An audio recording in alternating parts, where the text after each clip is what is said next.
गया। आप सोचिए कि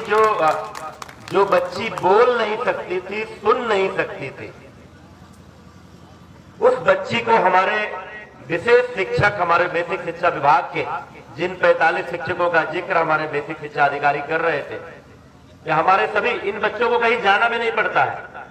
हमारे पूरे जिले के और ऐसे ही पूरे प्रदेश के और भारत सरकार के सहयोग से इसी तरह से पूरे देश के जिन भी स्कूलों में या हमारे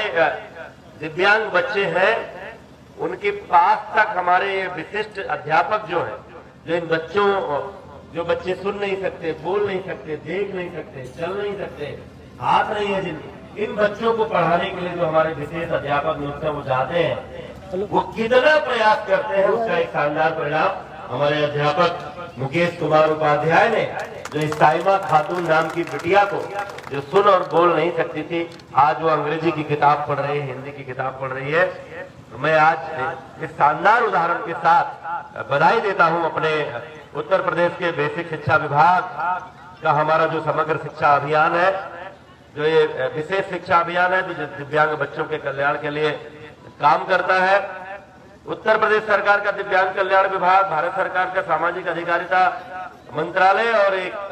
सार्वजनिक उपक्रम एलिम्को, जो मिल करके इस तरह के बच्चों की क्षमता वृद्धि के लिए जो कार्य कर रहे हैं, मैं उन सबको बधाई देता हूं, शुभकामनाएं देता हूं। बच्चे ज्यादा देर से बैठे हैं, इसलिए मैं कोई लंबी बात आज नहीं करना चाहता हूं, लेकिन आज ये नमूना जो आप देख रहे हैं, उत्तर प्रदेश सरकार का दिव्यांग कल्याण विभाग तो पहले से ही जो हमारे समाज के ऐसे लोग हैं जो जिनको एक समय में दया का पात्र समझा जाता था, जिनको विकलांग कहा जाता था, जिनको डिसेबल्ड कहा जाता था, लेकिन हमारे यशस्वी प्रधानमंत्री नरेंद्र मोदी जी ने वो धारणा बदली। उन्होंने कहा इन लोगों को, इन बच्चों को,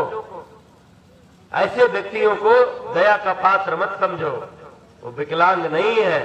वो दिव्यांग है। ईश्वर ने उनको विशिष्ट बनाया है, वो कुछ विशेष है,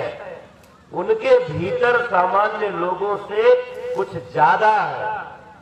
और जब ये बात वो कहते हैं तो ये कोई केवल उनका मनोबल बढ़ाने के लिए नहीं कहते हैं, हम सबको अनुभव होगा।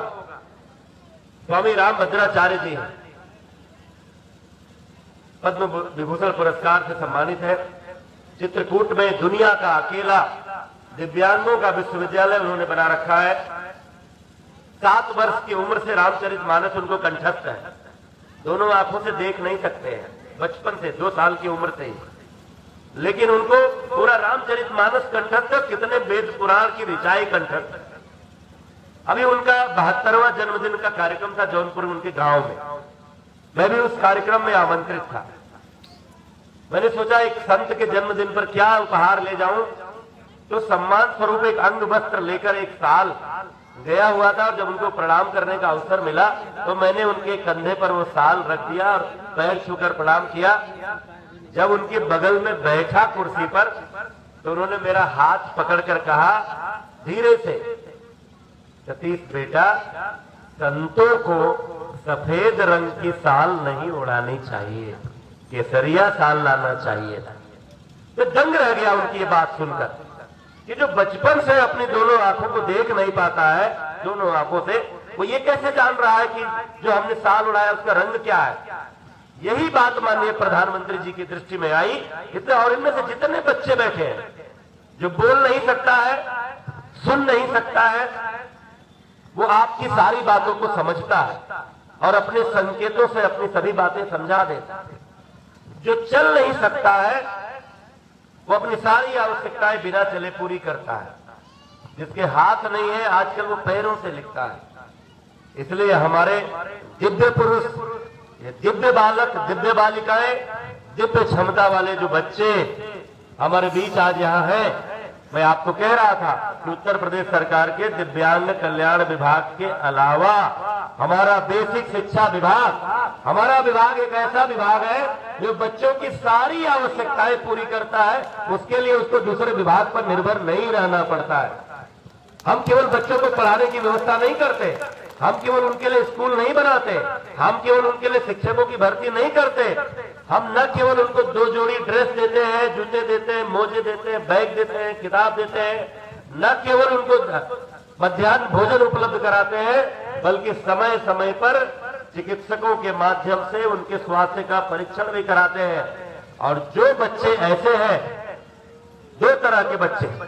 जो आउट ऑफ स्कूल है, जो स्कूल से बाहर है, जो किन्हीं परिस्थितियों में किसी कारण नासमझी के कारण स्कूल नहीं आ रहे हैं, नामांकन नहीं करा रहे हैं, उनके लिए एक शारदा अभियान हमारा चलता है, स्कूल हर दिन आए। उस अभियान के तहत उन बच्चों को अधिक से अधिक संख्या में, बल्कि 100% बच्चे स्कूल आए, उसके लिए भी हमारा विभाग प्रयास कर रहा है। और जो बच्चे दिव्यांग हैं, वो बच्चे भी, उनकी पढ़ाई पूरी हो, वो भी स्कूल आए, उनका पंजीकरण हो। इसलिए भी हमारे वरिष्ठ विशेषज्ञ राकेश पांडे जी आपको बता रहे थे, समर्थ नाम से एक ऐप हमने लॉन्च किया है। उस ऐप को डाउनलोड करके कोई भी व्यक्ति, किसी भी गांव का कोई भी व्यक्ति अपने गांव के किसी ऐसे बच्चे के बारे में सूचना दे देगा, तो हमारा विभाग उस बच्चे के घर तक पहुंचेगा, उसको लेकर आएगा, स्कूल में उसका नामांकन होगा। और फिर उनको जितने भी उपकरणों की जरूरत है, जिसको ट्राई साइकिल चाहिए, जिसको सुनने वाली मशीन चाहिए, बोलने वाली मशीन चाहिए, वो सारे उपकरण उपलब्ध करा रहे हैं। और जिन बच्चों में यह संभावना लगती है कि अगर उनकी प्रैक्टिस हो तो वो बोलना शुरू कर सकते हैं, उनको स्पीच थेरेपी देते हैं, जो थेरेपी देकर मुकेश कुमार उपाध्याय ने साइमा खातून को बोलने में सक्षम बनाया है। ये काम हमारा विभाग करता है। हर दिशा में हम कोशिश कर रहे हैं। कोई भी व्यक्ति अपने को असमर्थ न समझे, असहाय न समझे। जिसने इस देश में जन्म लिया है, जिसने भी उत्तर प्रदेश की धरती पर जन्म लिया है, ऐसे हर एक बालक को, चाहे उनके माँ बाप सक्षम हो या ना हो, भले उनका कोई अभिभावक हो या ना हो, वो किसी भी घर में, किसी भी परिवार में पैदा हुआ है, उन सब बच्चों को शिक्षा देने का संकल्प उत्तर प्रदेश के बेसिक शिक्षा विभाग ने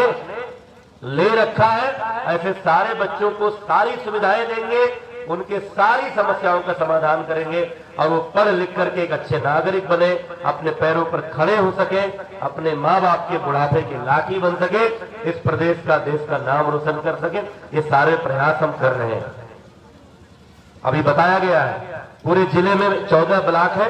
5 ब्लॉकों के बच्चे आज यहाँ पर आए हैं, 177 की संख्या में, जिनको 273 से ज्यादा उपकरण दिए जाएंगे। शेष 9 ब्लॉकों के बच्चे एक दिन बाद परसों मिठवल ब्लॉक में इसी तरह के कार्यक्रम करके उनको भी उपकरण दिए जाएंगे। और केवल उपकरण देकर अपने कर्तव्यों की इज्जतश्री नहीं करते, लगातार इन बच्चों का इलाज कैसे हो, सुधार कैसे हो, वो पढ़ कैसे सके, इन सब के बारे में हमारा विभाग प्रयास करता रहता है। ये जानकारी यहाँ बैठे हुए लोग अधिक से अधिक लोगों को दे, एक भी बच्चा कोई समाज में इस तरह का छूट ना जाए, उसकी शिक्षा अधूरी न रह जाए, उसको कोई सुविधा का अभाव न रह जाए। इसलिए आप सभी लोग हमारे विभाग का सहयोग करें। आज इस अवसर पर मैं मंच पर उपस्थित हमारे पूरे प्रदेश में जो इस कार्यक्रम को देखते हैं, समग्र शिक्षा अभियान के हमारे वरिष्ठ विशेषज्ञ के रूप में डॉक्टर राकेश पांडे जी, हमारे बेसिक शिक्षा अधिकारी श्री राजेंद्र सिंह जी, हमारे ब्लॉक प्रमुख खुनियाओं श्री मनोज मौर्य जी, जिला मंत्री भारतीय जनता पार्टी श्री कृष्णा मिश्रा जी, जिला मंत्री भारतीय जनता पार्टी श्री अजय गुप्ता जी, मंडल अध्यक्ष इटवा श्री दीप नारायण तिवारी जी, पूर्व ब्लॉक प्रमुख भनवापुर श्री मार्कंडे पांडे जी, वरिष्ठ नेता भाजपा आदरणीय सतीश काका, पंचायत चुनाव के इटवा ब्लॉक के संयोजक आदरणीय छोटे दुबे जी, वरिष्ठ नेता लालमन गुप्ता जी, हमारे इटवा के सेक्टर प्रमुख विकास जायसवाल जी, इटवा के मंडल अध्यक्ष दीप नारायण तिवारी जी, वरिष्ठ नेता आदरणीय सुधीर पाठक जी, पूर्व मंडल अध्यक्ष पिस्कोहर आदरणीय शिवजी तिवारी जी, जिला कार्य समिति सदस्य और वरिष्ठ नेता आदरणीय राजेंद्र दुबे जी, वरिष्ठ पत्रकार बलराम तिवारी जी, बिंदु सिंह जी, आदरणीय रमेश दुबे जी, प्रमोद पांडे जी, पप्पू सिंह जी, प्रदीप कसोदन जी, आरपी पांडे जी, कमल द्विवेदी जी सहित यहाँ उपस्थित सभी हमारे पार्टी के वरिष्ठ नेतागण, युवा नेतागण, पप्पू गुप्ता और तमाम सारे गुलाब मौर्य, सभी हमारे नौजवान कार्यकर्ता, पत्रकार मित्र, राज शुक्ला जी, अन्य अभी सभी हमारे पत्रकार मित्र, यहाँ उपस्थित सभी सम्मानित नागरिकगण, ये हमारे देवतुल्य बच्चे, और इन बच्चों की परवरिश कर रहे हैं, उनके 24 घंटे उनकी आवश्यकताओं को पूरा करने की कोशिश में भगीरथ प्रयास कर रहे हैं हमारे पूजनीय माताएं और इन बच्चों के अभिभावक, उनके पिता, जो इन बच्चों का भविष्य संवारने के लिए लगातार प्रयास कर रहे हैं। हमारे इटवा बीआरसी से जुड़े हमारे खंड शिक्षा अधिकारी इटवा और खुनिया और अन्य ब्लॉकों के खंड शिक्षा अधिकारीगण, हमारे इस ब्लॉक के और विभिन्न ब्लॉकों के जो बच्चे आए उनसे जुड़े हुए सभी हमारे सम्मानित शिक्षकगण, आप सभी लोगों ने यहाँ आकर के इन बच्चों का उत्साहवर्धन किया, इनकी हिम्मत बढ़ाई। इसके लिए भी आपके प्रति आभारी हूं और आप सबसे यह निवेदन भी करना चाहता हूं कि सरकार की इन सुविधाओं को